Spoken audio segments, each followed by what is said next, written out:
बलश्रेष्ठ के साथ ये क्या हो रहा है? क्या हुआ जलंधर जी?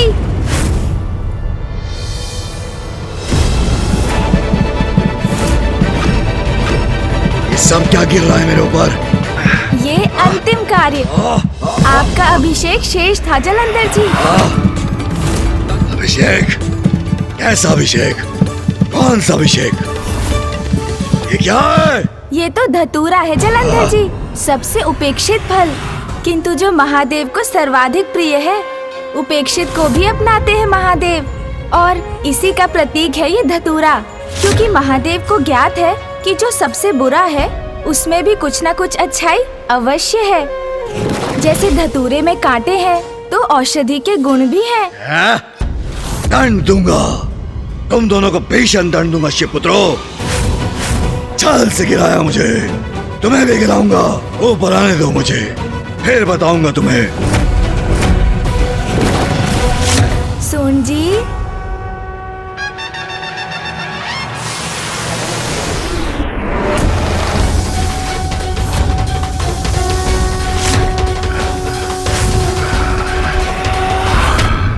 बलश्रेष्ठ, ये क्या नच कर दिया तुम दोनों ने? यदि बलश्रेष्ठ को नाग ने धंस लिया तो? स्थिर स्थिर रहूंगा मैं तो ये नाग शांत रहेगा, फिर कोई उपाय सोचूंगा इसका। अरे अरे देवी, नाग तो महादेव के आभूषण हैं, इसीलिए तो उन्हें भुजगेंद्र हरण भी कहते हैं। क्यों गणेश? और आप व्यर्थ चिंतित हो रही हैं, जिसे विस्मय समझकर सभी स्वयं से दूर रखते हैं।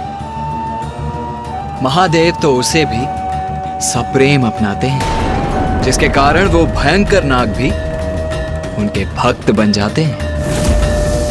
नाग का आभूषण? नहीं, ये उचित नहीं है। नाग शिव का होगा आभूषण, किंतु मेरे प्रिय बलश्रेष्ठ ऐसा नहीं करेंगे। जलंधर जी कहिए, क्या आप अपने स्नेह से इस नाग को अपना भक्त बना सकते हैं? भक्ति तो शक्ति से ही जागृत होती है। अपनी शक्ति से सबको चुका दूंगा मैं। इस नाग को भी। सर्वश्रेष्ठ ईश्वर किसी के वश में नहीं रह सकता।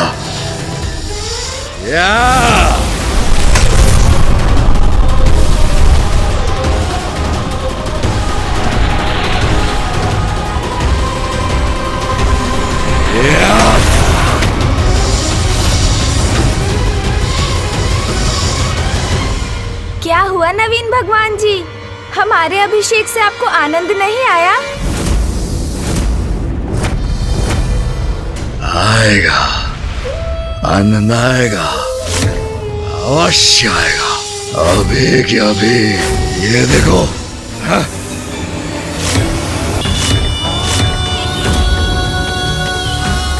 प्रेम से नहीं, आतंक से, अपनी अपार शक्ति से आतंकित करूंगा समस्त संसार को मैं, और सभी को अपना भक्त बनाऊंगा। भगवान सर्वश्रेष्ठ जलंधर हूं मैं। शासन करना जानता हूं मैं, विरोधी को मसलना और उसका दमन करना भी जानता हूं। विवश कर दूंगा सभी को मुझे भगवान मानने के लिए, क्योंकि उनका वास्तविक भगवान अब मैं हूं।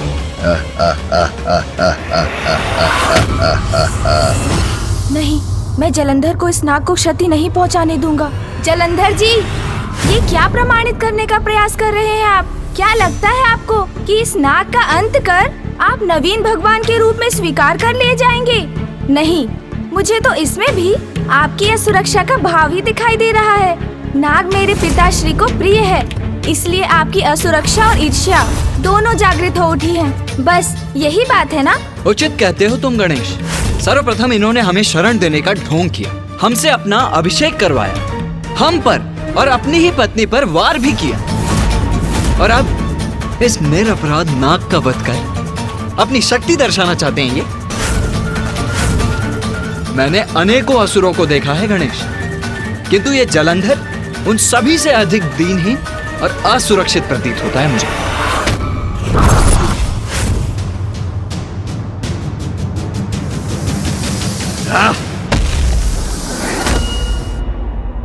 सुरक्षा का भाव नहीं है मुझ में।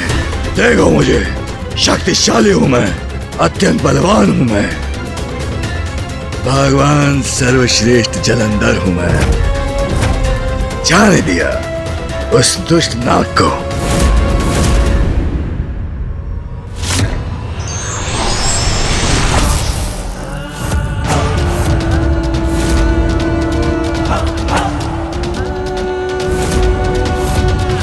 अब बलश्रेष्ठ इन शिव पुत्रों को असुरक्षा के भाव से परिचित करवाएंगे। मात्र कहने से, स्वयं को भगवान घोषित करने से कोई भगवान नहीं बनता। अभी तो भगवान को तो संसार के लिए बड़े दायित्व उठाने पड़ते हैं। जलंधर जी, भगवान बनने योग्य कोई भी कार्य किया है क्या आपने? हाँ, संसार का समस्त चक्र तो महादेव के अनुसार ही चल रहा है। सूर्यदेव पूर्व से ही उदित होते हैं, चंद्रदेव रात्रि में ही अपने प्रकाश से समस्त सृष्टि को प्रकाशित करते हैं। आम के वृक्ष पर आम का ही फल आता है, नदी बहकर सागर में ही विलीन होती है, अग्नि से समस्त संसार को उष्णता ही प्राप्त होती है, और पुष्प सदैव सुगंध ही देते हैं। जीवन के सभी क्रियाकलाप पिता श्री महादेव के द्वारा नियत नियमों पर ही आधारित है। आपने तो मात्र इस मिथ्या कैलाश का निर्माण भर किया है, किंतु आपका आदेश कौन स्वीकार कर रहा है? कौन मान्यता दे रहा है आपको? विशाल आकार लेकर ऊंचे स्वर में स्वयं को भगवान पुकारने से क्या भगवान बन जाएंगे आप? नवीन नहीं, मिथ्या भगवान है आप। संपूर्ण ब्रह्मांड के यदि कोई भगवान है तो वो है महादेव, शिव शंकर, जिन्हें सब भोलेनाथ भी कहते हैं, और जिनके अनुसार पूरी सृष्टि कार्य कर रही है। महादेव महादेव महादेव, इंद्रदेव, सूर्यदेव, अग्निदेव, वायुदेव, वरुण देव, कुबेर, उपस्थित हो मेरे समक्ष अभी क्या भी। कदाचित हमारी युक्ति सफल हो रही है भैया, अब बस आगे आगे देखते जाएं।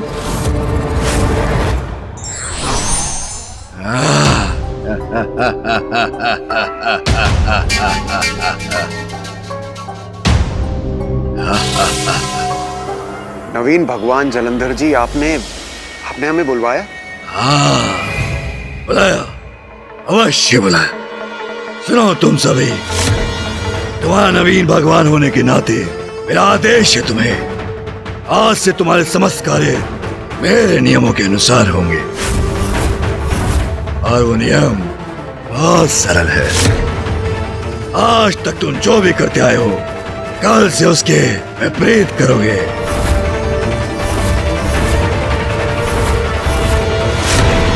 सूर्य पूर्व से नहीं, पश्चिम से उदित होगा।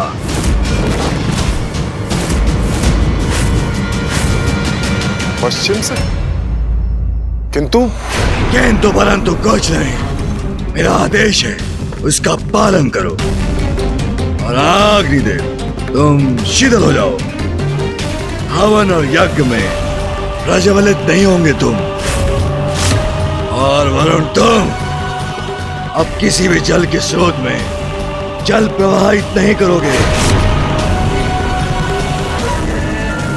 और तुम चंद्र, तुम ऐसा करो, तुम रात्रि में प्रकाश देना वर्जित कर दो। ऐसा करो, दिवस में आओ। और तुम वायुदेव, तुम स्थिर होकर श्वास वायु का प्रवाह रोक दो। किंतु मैं स्थिर हो गया तो सभी प्राणी श्वास रहित होकर मृत्युलोक को प्राप्त हो जाएंगे। शांत हो जाओ। और कुबेर, तुम संसार का समस्त धन मेरे भवन में भेज दो। तुम आज से धन के स्वामी और संरक्षक नहीं, आज से वो समस्त धन मेरा, भगवान सर्वश्रेष्ठ जलंधर का।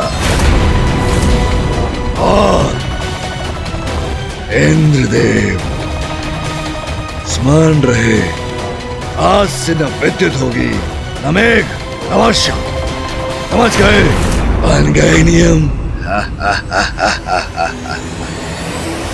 भगवान जी, ये कैसे संभव है?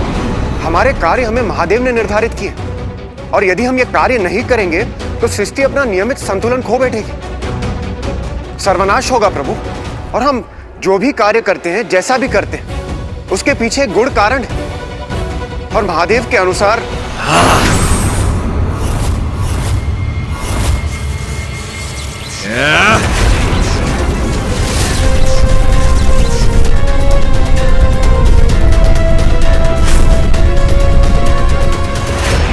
बस बहुत हुई महादेव की महिमा स्तुति। अब मैं हूं महादेव। मैं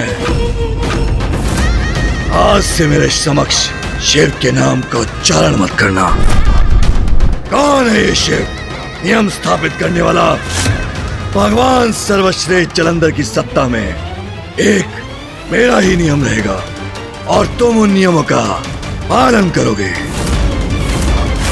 अन्यथा इस बार ये ऊर्जा नीचे नहीं गिरेगी, तुम्हारे ऊपर गिरेगी।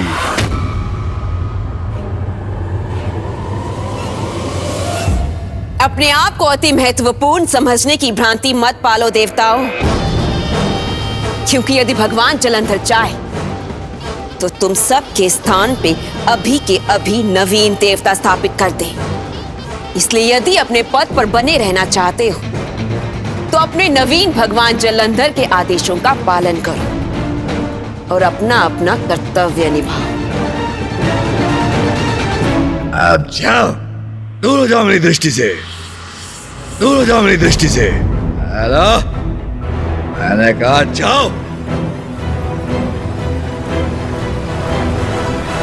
चलिए भैया, अब हमारे भी जाने का समय आ गया है। हाँ चलो गणेश।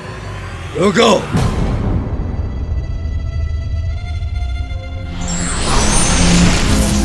कहाँ जा रहे हो तुम दोनों? उनके पास। किन के पास? अरे उन्हीं के पास। स्पष्ट कहो, किन के पास? विचित्र है आप जलंधर जी, दुविधा में ही डाल देते हैं। स्वयं आदेश देते हैं कि आपके समक्ष उनका नाम मत लेना, और अब उन्हीं का नाम लेने के लिए विवश भी कर रहे हैं।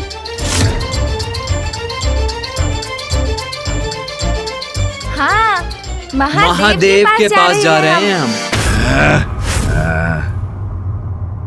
क्यों? अब वहां जाकर कोई और षड्यंत्र रचना है क्या? नहीं परम देवी, जलंधर जी ने संसार के नियमों में इतने भारी परिवर्तन कर दिए हैं कि जिनकी सूचना तो हमें शिव जी को देनी ही होगी, क्योंकि ये परिवर्तन तो उन्हें कदापि नहीं भाएंगे। नहीं भाएंगे उसे, तब तो अवश्य जाओ, जाओ। हाँ, उससे कहना मत भूलना, अति शीघ्र नवीन भगवान सर्वश्रेष्ठ जलंधर शिव के भी नवीन कर्तव्य निर्धारित करेंगे। ये दोनों यहाँ आए थे तो इतना उपद्रव मचाया था इन्होंने। मुझे शंका हो रही है कि कहीं वहां जाकर कोई और संकट ना उत्पन्न करे हमारे लिए। अच्छा, जैसी आपकी आज्ञा नवीन भगवान जलंधर जी। स्वयं शिव पुत्र मेरा संदेश पहुंचाएंगे शिव को। भगवान सर्वश्रेष्ठ जलंधर प्रसन्न हुआ। नहीं नहीं, मेरी शंका निराधार है। प्रिय बलश्रेष्ठ तो सर्वशक्तिमान है, भगवान है, कोई संकट उनका स्पर्श भी नहीं कर सकता। कितना भी अट्टहास कर लीजिए जलंधर जी, अब पिताश्री का क्रोध अवश्य जागृत होगा और उसके पश्चात फिर शेष नहीं रहेंगे आप।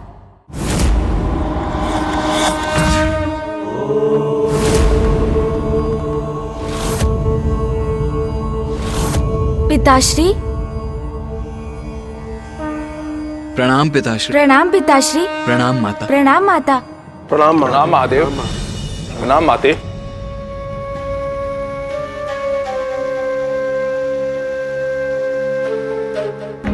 क्या हुआ? आप सभी इतने चिंताग्रस्त क्यों हैं? वो पिताश्री, सभी देवता अपने अपने संशय दूर करने के लिए आपके समक्ष प्रस्तुत हुए हैं। संशय? कैसा संशय देवराज? देवगण? देव, मुझे आपसे ज्ञात करना था कि मैं अपने वज्र का क्या करूं। वज्र का क्या करूं? ये कैसा प्रश्न है देवराज? आपको ज्ञात नहीं है? क्षमा कीजिए महादेव, मैं बताता हूं। वास्तव में मुझे अपने वज्र की आवश्यकता नहीं, क्योंकि अब ना मेघ होंगे, ना वर्षा होगी और ना विद्युत, और उनसे आने वाले तूफान भी नहीं होंगे। तो महादेव, मेरा वज्र तो व्यर्थ ही हुआ ना। मैं सोच रहा था क्यों ना इसे आप ही के समक्ष छोड़ दूं। और हाँ महादेव, यदि आप अनुमति दें तो मैं स्वर्गलोक के राजभवन को भी बंद कर देता हूं। ये क्या कह रहे हैं देवराज? प्रभु, इंद्रदेव की तरह मुझे भी कुछ कहना है। मैं अपने रथ का क्या करूं और सूर्यलोक का? मैं सोच रहा था कि मैं अपने रथ को यहीं आपके पास ही छोड़ देता हूं, कैलाश में। हाँ महादेव, और चंद्रलोक का क्या करें? मुझे भी बताने की कृपा करें। प्रभु, अब जब समुद्र और नदियों का अस्तित्व ही नहीं रहेगा, तब मैं भी सोच रहा था कि आपसे अनुमति लेकर तब के लिए चला जाता। अब तो यही उचित है वरुण देव, सर्वथा उचित है। अब संपूर्ण प्राणी, पशु पक्षी, जीव जंतु श्वास रहित होकर अपना जीवन त्याग रहे हों। मुझसे उनकी ये दशा नहीं देखी जाएगी। अब तो महादेव अनुमति दें तो मैं अभी कहीं दूर निकल जाऊं। महादेव, क्या मैं नंदी और गणों की सहायता ले सकता हूं? ये सब क्या हो रहा है? कोई बताएगा मुझे? हाँ कुबेर देव जी, भैया और मैं भी आपकी सहायता करेंगे, क्योंकि अब नवीन कैलाश तक सृष्टि का समस्त धन कोष पहुँचाना कोई सरल कार्य तो नहीं। आपको जितनी भी सहायता प्राप्त होगी कम ही होगी कुबेर जी। बस शांत हो जाइए आप सभी। क्या आप में से कोई एक बताएगा कि यहाँ क्या हो रहा है? ये आप सभी क्या कह रहे हैं? हाँ देवराज, जलंधर की धूर्तता का उत्तर हमें चतुराई से देना होगा, और चतुराई इसी में है कि हम सब मिलकर उनकी प्रशंसा करें, उसके अहंकार को बढ़ावा दें, जिससे वो पिताश्री को चुनौती देकर उनसे युद्ध करे और विनाश के मुख में प्रवेश कर जाए।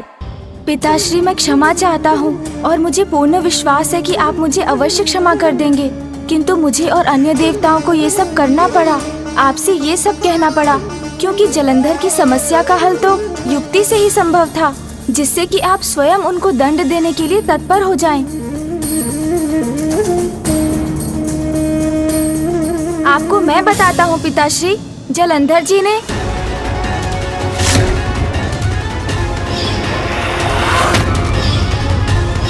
तुम्हारा वास्तविक भगवान मैं हूं।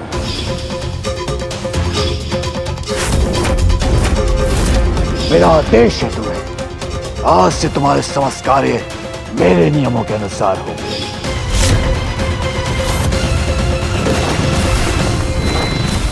पिताश्री, देवता अब विवश हो चुके हैं। जलंधर ने स्पष्ट कहा है कि यदि अब उसकी अवज्ञा हुई तो वो सभी को दंडित करेगा। ये सत्य है पिताश्री, किंतु आपने तो पूर्व में ही स्पष्ट कर दिया था कि आप न जलंधर से कुछ कहेंगे न उनके विरुद्ध कुछ करेंगे। हाँ, मैंने अवश्य कहा था, जब तक वो सृष्टि को हानि नहीं पहुंचाएगा, जब तक कोई बड़ा अपराध नहीं करेगा, तब तक मैं उसे दंडित नहीं करूंगा। उचित है प्रभु, किंतु प्रतीत तो ये हो रहा है कि उसका बड़ा कदम किसी बड़े अपराध से कम नहीं। हमारा देवत्व व्यर्थ हो गया प्रभु, इसीलिए हमारे होने न होने से और देवता पद पर आसीन होने न होने में कोई अंतर नहीं है प्रभु। अब तो अतिशीघ्र इस सृष्टि का सर्वनाश निश्चित।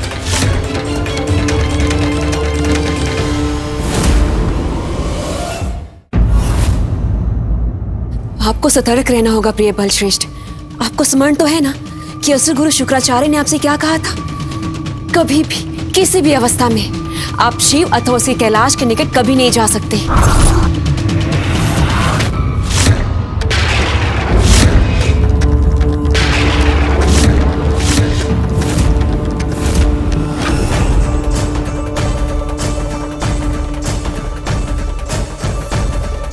सृष्टि के चक्र को विपरीत दिशा में चलाकर उसके सभी नियमों को भंग कर जलंधर ने वो अपराध किया है जिसका दंड उसे अवश्य प्राप्त होगा।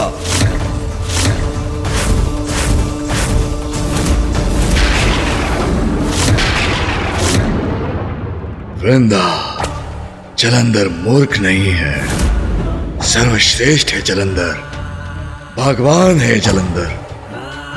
वृंदा, तुम निश्चिंत रहो, मैं स्वयं वहां कदापि नहीं जाऊंगा। किंतु यदि किसी ने मुझे चुनौती दी